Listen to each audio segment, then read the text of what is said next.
You ever notice how the people talking the loudest about men escaping to porn are usually the ones who have never had to live in a marriage where sex is dead? It's always the same story. Some conservative commentator like Allie Beth Stuckey gets on a stage and starts wagging her finger at men like she's teaching Sunday school. Men need to stop looking at porn. Men need to honor their wives. Men need to take responsibility. Men need to do more around the house. Men need to serve women better. Meanwhile, half the men she's preaching to haven't been by their wives in 6 months. These women act like porn is the problem. It's not. It's a symptom. Porn isn't killing marriages. Sexless marriages are killing marriages. In fact, porn has probably kept more marriages together than it's destroyed them because they're sexless. And the reason most of them are sexless is because the man she married turned into a roommate instead of the man she feels. Allie Beth Stuckey doesn't understand that dynamic because she's speaking from theory, from theology, not from experience. When a woman stops wanting her man, when attraction dies, when she stops respecting him, his body still has needs. His biology doesn't just turn off. Or when churches or these conservatives tell men to just pray it away, what they're really saying is sit there quietly and accept the fact that your wife doesn't want to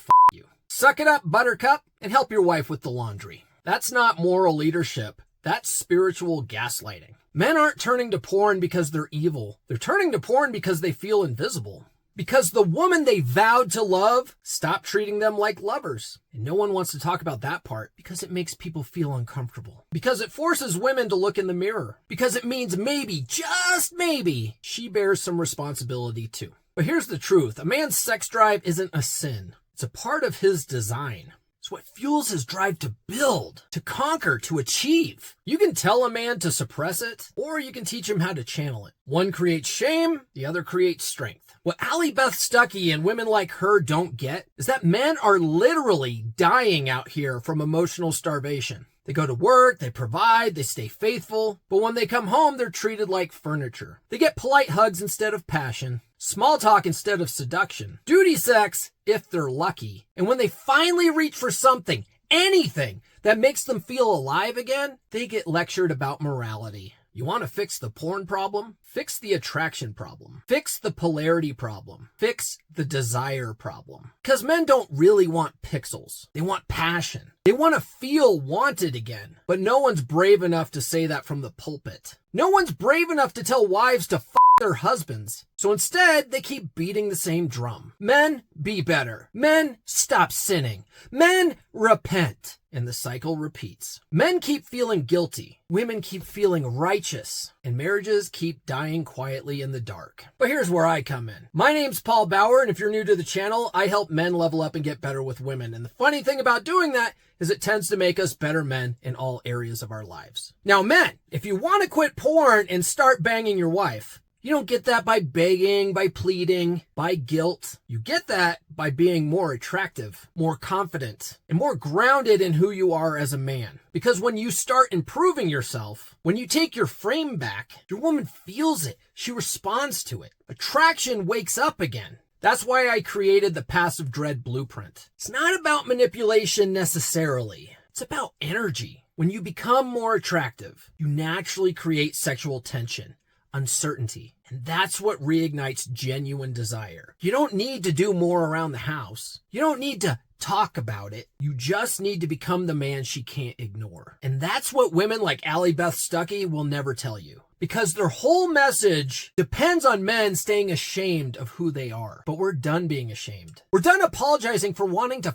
our women. And we're done pretending that porn is the problem. When the real problem is disconnection, disrespect, a lack of attraction, and dead bedrooms. You ever notice how the people calling men addicts never mention the fact that most of these men were begging for connection long before they ever clicked on a website? That's hypocrisy. They shame the symptom but protect the cause. They'll say porn is destroying marriages while ignoring the fact that the marriage was dying first. These conservative voices will cry about men objectifying women, but they never talk about wives desexualizing themselves. They talk about purity like it's a virtue, but what they really mean is sterility, a sexless, joyless, duty-filled home that looks good in pictures but feels like a morgue.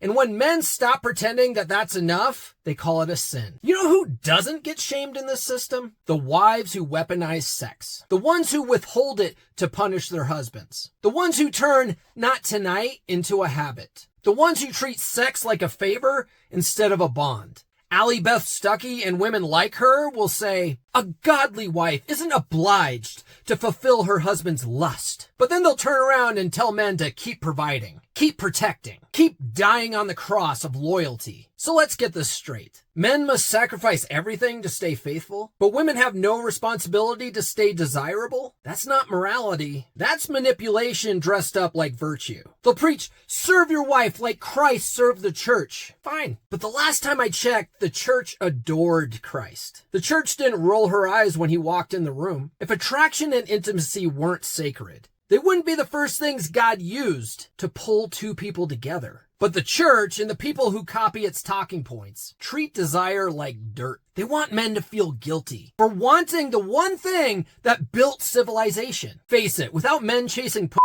we'd all still be living in mud huts. They'll post long threads about men leading spirituality, but never once mention leading sexuality. They'll celebrate modesty until it kills polarity, then act shocked when men start wandering. It's a system to keep women feeling comfortable and men being compliant. Because comfortable women don't have to change, and compliant men don't complain. Everyone claps for the good husband who's sleeping on the couch. Nobody honors the man who has the balls to say, this isn't a marriage anymore. The hypocrisy runs deep. They say men are the problem for wanting sex, but forget that sex is the reason men built the world. No man risks his life in war or builds empires for celibacy. He does it to win respect, to win admiration, to win her. You can't tell men to be providers and protectors while denying them the one thing that makes it all worth it. Yet that's what Allie Beth Stuckey and women like her do every time they speak. They tell men to man up, but the only definition of masculinity they allow is servitude without reward. It's fake virtue, a moral pyramid scheme, where the only people cashing out are the ones doing the shaming.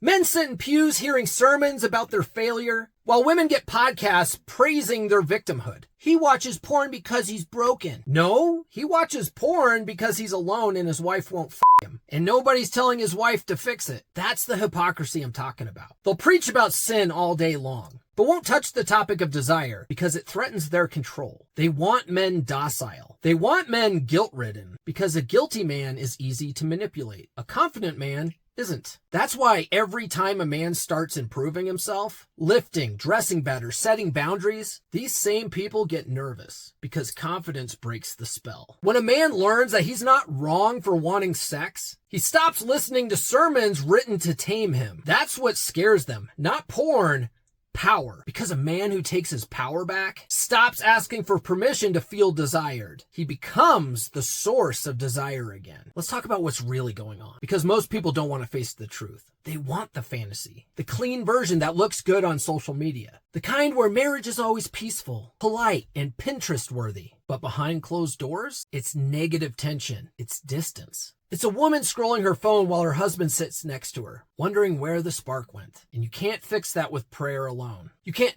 serve your way back into attraction. You can't earn your wife's desire by being nicer. You'll never nice guy your way back into her pants. Attraction doesn't work that way. Women don't fall for comfort. They fall for polarity. They fall for a man who challenges them, who carries himself like he could walk away, but chooses not to. For now, at least. That's what keeps her attention. That's what keeps her desire alive. You want proof? Watch how she acts around the guy at work, who's confident and unbothered. She laughs more. She touches her hair. She engages.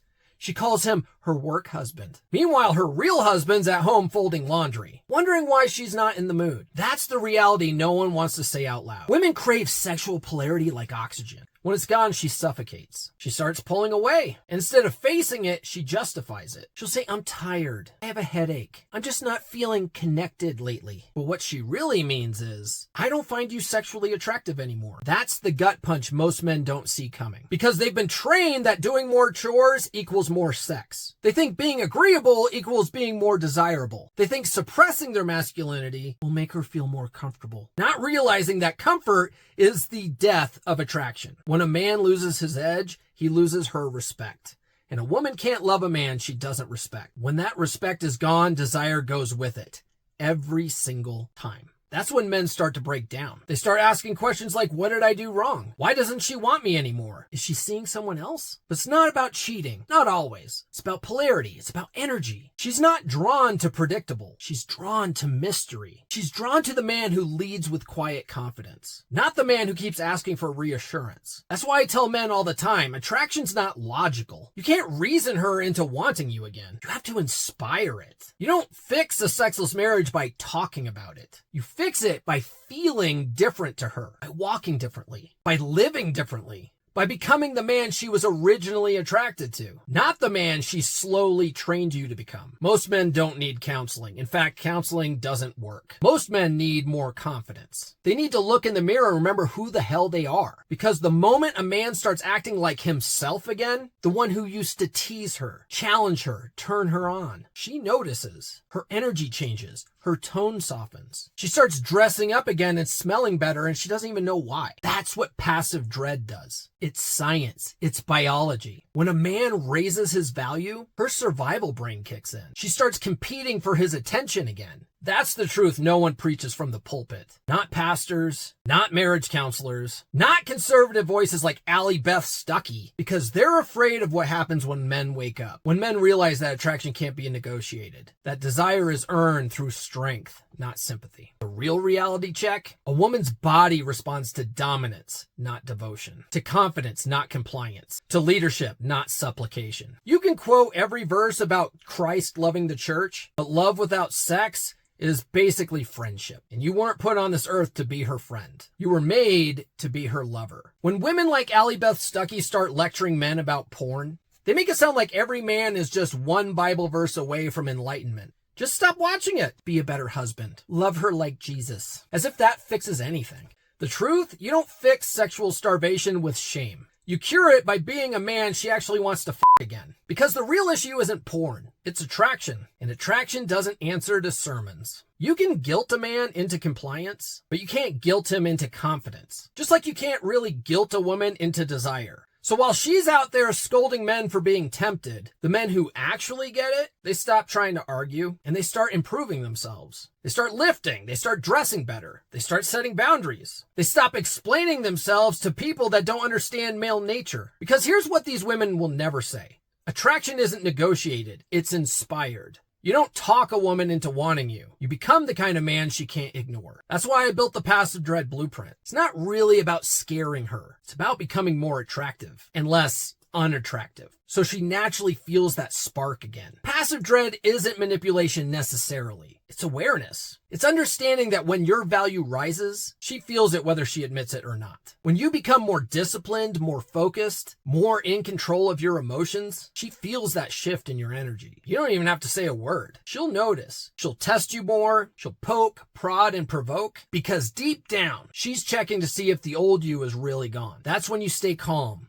indifferent, unaffected. That's when she realizes she's not the only one who can leave anymore. That's passive dread. That's the quiet difference that pulls her back in without begging. While Allie Beth Stuckey's out here telling men to pray harder, smart men are here learning how polarity works, how to rebuild attraction through presence, leadership, and seduction. Because once you understand that, you stop feeling ashamed for wanting more. You stop asking permission to be a man. You realize that you're not the problem. You're the solution. You just forgot how to act like it. If this hit home for you, if you're done being blamed for wanting sex from your wife, and you're ready to start taking your power back, hit that like button, subscribe, and tap that notification bell. I hope to see you in the chat for tomorrow's live stream. Don't miss it. We'll see you there.